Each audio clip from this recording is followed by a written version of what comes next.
Hello, hello. Allyane here.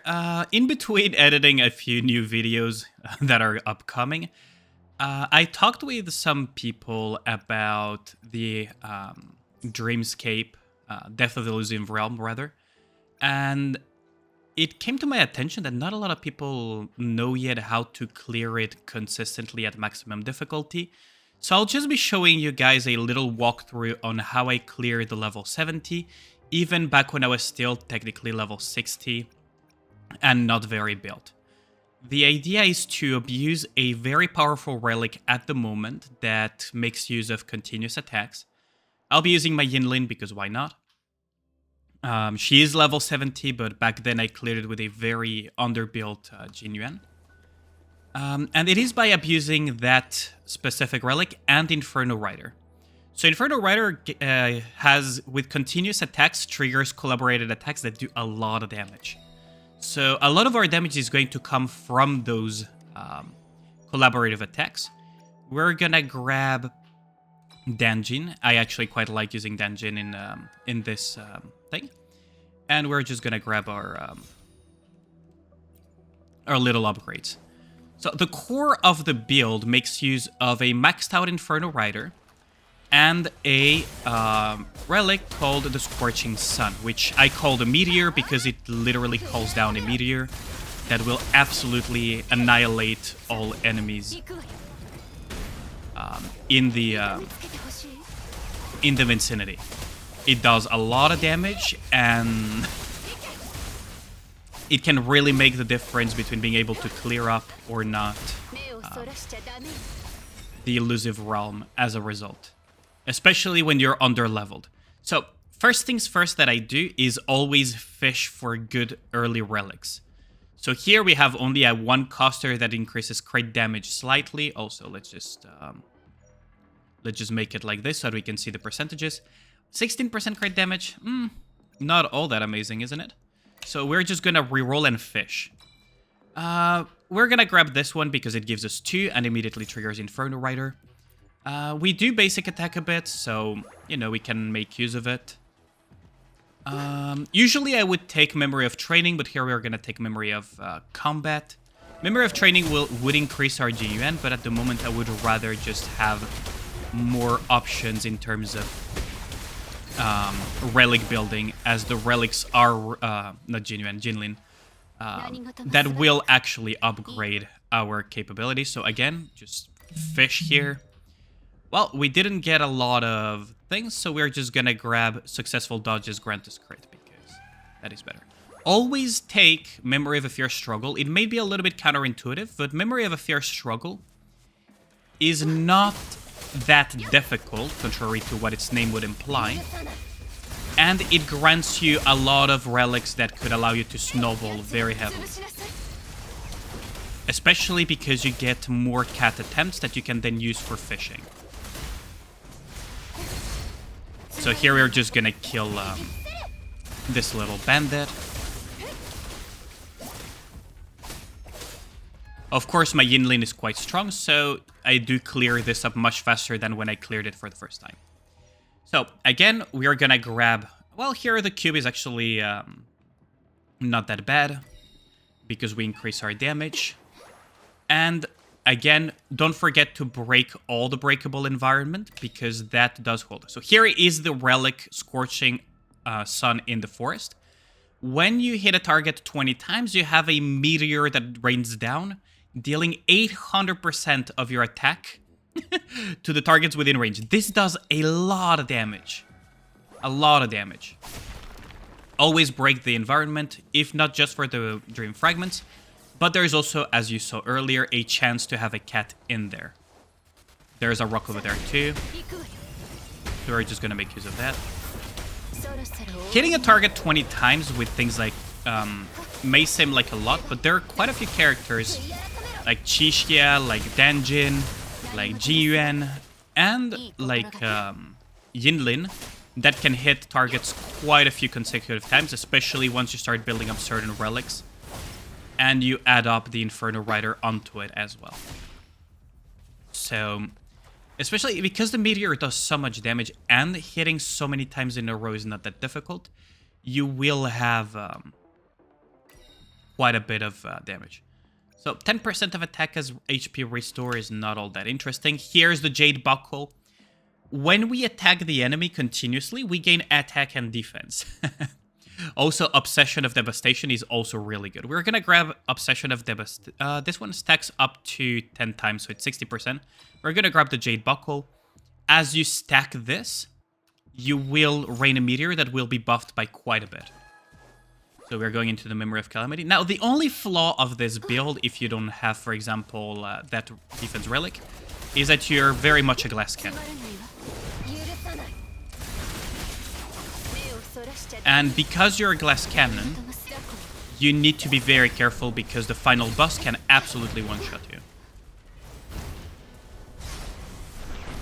Even at level 70, the boss can still one-shot you, funnily enough. So yeah, do beware of that. This build is still very glass cannon-y. Just gonna brand him and we're just gonna kill him. We're gonna also abuse the fact that we have Inferno Rider. There we go, and we send our Dungeon in to get in some extra hits. Hopefully drop the meteor. As you saw, the meteor does most of my damage here. Since each meteor that dropped does chunk the enemy quite a bit. Now, my Yinlin is quite strong now, so it's a bit harder to notice, but there is Price of Demolishment. So the idea is to grab as many of these. Now, for the ice path of the Inferno Rider, you will want to grab a shield synergy. So there are relics that allow you to generate shields whenever you dodge. There are shields that are generated whenever you attack, which is quite amazing. I usually like grabbing Verina. Honestly, let's just grab Verina. It also grants the Glacio path that we need anyways. These aren't all that amazing. We'll grab a regen here. And I guess we will grab incoming damage reduced. I prefer Resonance Liberation damage, but we don't really have much in the Glacio path. Technically, I could grab the Key of Tranquility. This is a very last-ditch effort type of relic to grab. So I'm going to grab Intro Skill, and I'm going to grab the Shielding. I could grab the Key of Tranquility, but I will save a little bit for the next shops that we will encounter later down the road. Now, Key of Tranquility is the keys in general are a good way of emergency leveling your Inferno Rider, because you want him pretty high so that he can do his coordinated attacks and do quite a bit of damage along with you. Again, we always try to fish for that cat that could be hidden anywhere. We use our dungeon here to do extra damage. And that's a win. So we talk to our little cat here. Ooh, Hidden Blade is quite good. Now, you could continue fishing for more of the legendary relics, as I would call them, or the 3-star ones. The ones that grant 3 of a specific path. But here, I don't need to risk it for the biscuit, so I will just go with this. And we found another cat. That's perfect. Here, I'm not a huge fan of the restore, so I'm just gonna fish, which gives us Withering Dream. This is really good. Damage increase by continuous attacks. Our entire build plan is centered around that idea. Now, there was that conch that I kind of regret not getting to, because we want that shielding synergy. Now, Iron Conch is very tempting, I'm not gonna lie, because we have that shielding synergy, but we are gonna still we're still gonna fish again. Lament of Epoch, we have crit rate increased, and we can stack it up to 20 times. This is our game plan anyway, so we might as well just grab it. Memory of a Fierce Struggle as always, because as you can see, we're slowly snowballing out of control. We're getting so many relics from the existence of the additional cats that we're already snowballing very much out of control. See, the meteors are already raining down terror on our enemies, and we're making them understand how basically the dinosaurs went extinct. So here we're just gonna fish for better relics. Attack is increased by 24%. Perfect. We will grab that. No need to fish any further. Now, I am going to start needing to fish for some Glacio relics because we still need to finish up our Inferno Rider. As I mentioned, it is quite important that we fish for it. Say we're already snowballing quite hard. And there's our cat. Now, Captain's Dog tag is actually pretty strange. You gain a shield when you're attacked. Now, what is considered getting attacked is quite odd. You don't need to get hit, as I've noticed personally. I haven't gotten hit by any of these, so let's see. What are we missing? We are missing 5 Glacio and a few of the Pyros. So we're just going to reroll here in hopes of getting something better. We did not. So we're going to have the basic attacks on hit increase basic attack speed. We may as well just start grabbing some of that. Memory of Training is the one that increases our Yinlin, so we're just going to go for that. Because we'll gain more skills for Yinlin, allowing us to just rock significantly more. Please fix your camera, Kuro Games. This is actually quite egregious. I'm not moving my camera, by the way. It's just for some reason, when I don't lock the camera, it just goes absolutely haywire. So, Fierce Struggle, as usual. We don't care about Memory of Rest because our entire game plan is to be very glass cannon, very high risk, high reward. As when you're under-leveled, you cannot afford to risk it for to take it too easy. But if you continuously use this Memories of Fierce Struggle, as you can see, the Meteor is already cleaning up the entire enemy team. So, you will snowball out of control, especially because we get so many cats. And if you have the increase that allows you to fish like this for relics, all the better. Now, personally, I had to have full increases to be able to clear the entire thing, as my strategy relies quite a bit on fishing for relics to make it more consistent. Now, it is very consistent. This is actually my first recording, and as you can tell, I've already gotten most of the components I need for the build. Which, as you can tell already from the damage, the build is quite strong.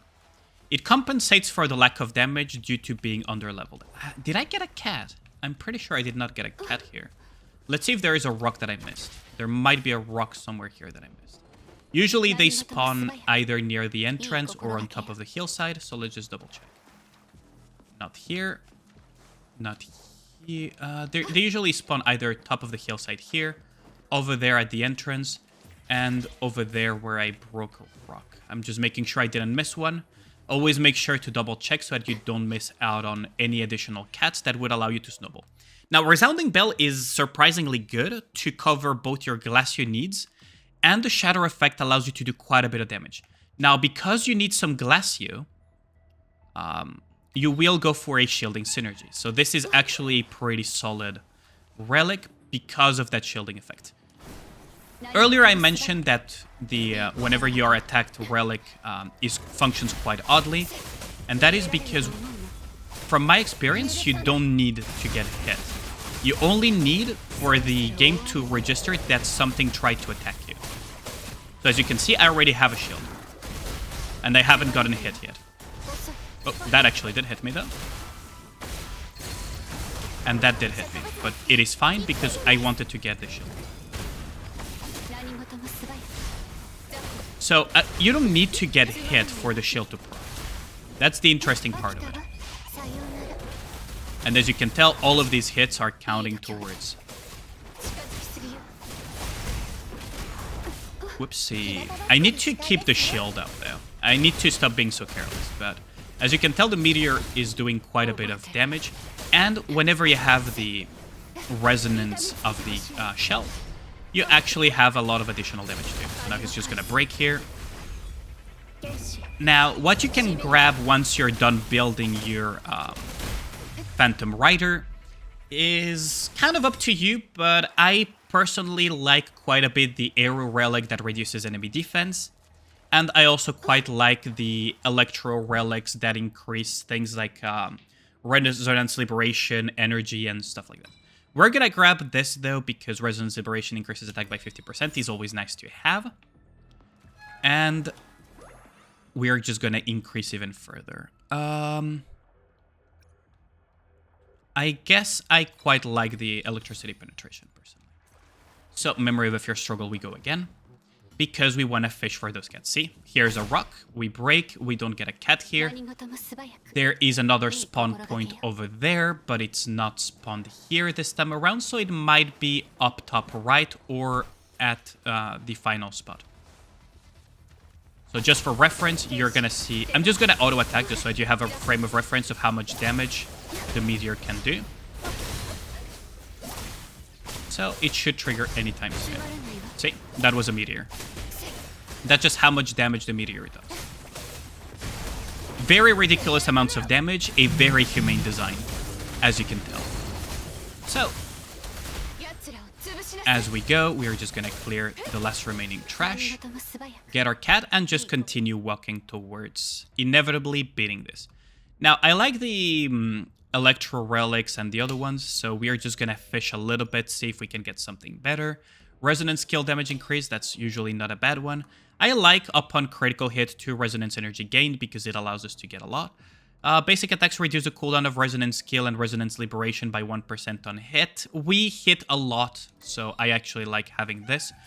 Because if we get the arrow relic, relics that allow us to increase our energy regen and the like, we will spam a lot our ultimate as well. Resonance liberation damage increased by 60%. We're gonna grab that because we want our characters to still do damage, even though most of our damage will come from increasing our own attack for the sake of the meteor and the bell. If you do get the bell, the meteor is the main damage source of the build, though.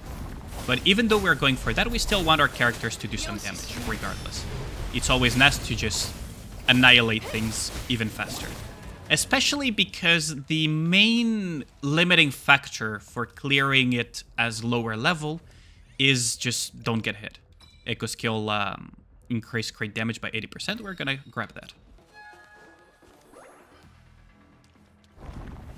So because it is a timed trial for the Memory of Endgame, which is the final boss, you want to be able to just do enough damage for it.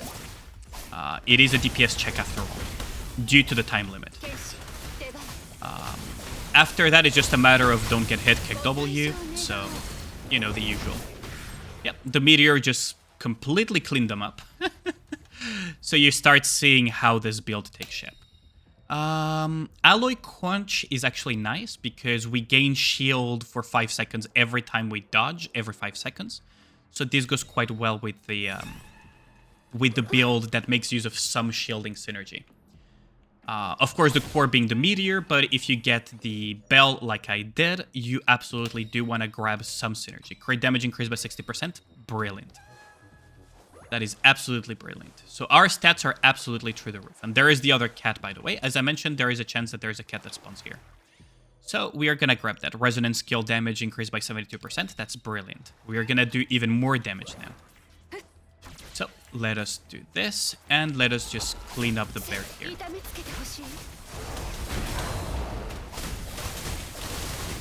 So, as I mentioned, even if you don't get hit, the game registers you being attacked as just an enemy trying to attack you. As a result, you gain a shield for whatever reason. Now, if we dodge, we also gain another shield, which means that we trigger our little bell of the turtle. After casting Resonance Liberation, 100% of Resonance energy is restored. I absolutely love this.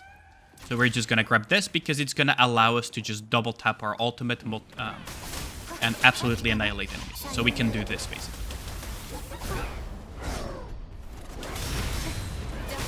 Now, as I mentioned before, we are very much a glass cannon, so we don't want to get hit. As you just noticed, I lost a huge chunk of my HP. So it's best to be very careful not to get hit. Especially if you're level gapped, even more so you have a high chance of dying by just getting hit by strays or by just being careless. When HP is at 100%, attacks trigger Shadow Effect. Okay, if you're confident that you can stay at 100, that is a good one. I'm not 100% confident, but we'll still go for it because we have shielding and we have other stuff. I quite like the world as a relic, so we could grab that in theory. Cooldown reduced by 50% and energy, that's brilliant. We can ult even more. We have access to 1800, so I will grab the discounted one because it is really solid. After casting Resonance Kill, damage dealt is increased by 20%, that's brilliant. And we don't have enough for basic attack damage increased by 72%, but we don't care that much about our basic attacks anyways. We do auto-attack a lot, but it's not our core focus here. Now, we have the choice of increasing our attack or dealing fuse effect. I think I am just going to go with probably a mix of Destroyer's Promise for the energy regen and just the fusion damage bonus for extra damage. So now our build has completely taken shape. The only thing I need to do is not die, which is a very tall order because I am not very good at this game. But if someone like me can clear this difficulty while still with an under-leveled GUN, you guys can probably do significantly better than I do. So now we have our shielding. That's perfect. That is brilliant. And now we can just ult him again. Now, if you do get your HP lowered one way or another, just remember the wise words, don't panic, just Ghost Rider. Because Ghost Rider allows you to have these frames of invulnerability, where you just are basically immune to damage. You could do the same with other characters, but you know.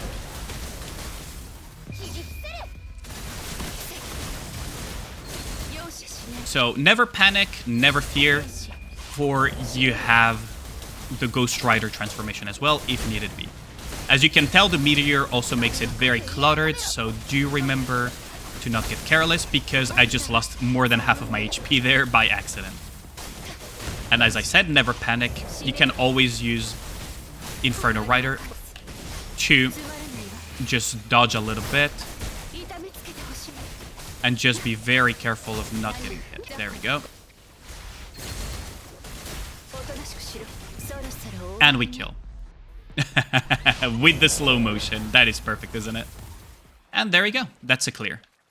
As I said, never panic. You can always use the Inferno Rider to generate essentially invuln frames, because you cannot take damage while under the Echo Form. You can also use the spammy nature of the ultimates, because you can buffer in a sense if you get those relics that allow you to do this. Part of the reason why I quite like those relics as well is due to that too. What I also like are the ones that are arrow that allow you to reduce the cooldown of your skill, allowing you to spam even more your abilities. But there you have it. Death of Illusive Realm 5 using the Meteorite build. Very easy clear. Of course, in my case, my Yin lane is strong, but even back when I had a very underdeveloped level 60 GUN, that is how I cleared it.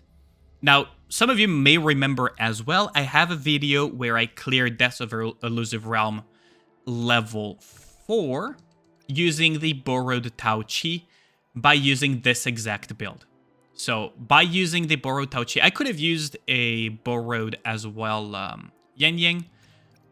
I used Tao Chi because I just wanted to try her out at the time, and I ended up with a clear thanks to that build as well. And this is also how I cleared level 60 of the Depths of the Illusive Realm using the borrowed GUN.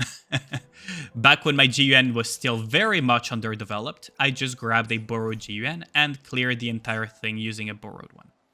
Now, don't forget to increase your Thoughts Evolution so that you can do the refreshes and fishing as I mentioned. You want to get all of those refreshes just to make the entire run that much more consistent. As to why it's important, well, if you get the maximum amount of points, you can actually clear the entire damn thing. And you can buy out the entire shop as a result, getting a lot of those precious materials that are quite important, especially because the game has not been out for a very long time. So, that will be it. Thanks a lot for watching. If you enjoyed the video, do whatever you like. If you didn't enjoy it, as well, with that out of the way, Allyane out. I hope this helps you out with the Death of the Illusive Realm.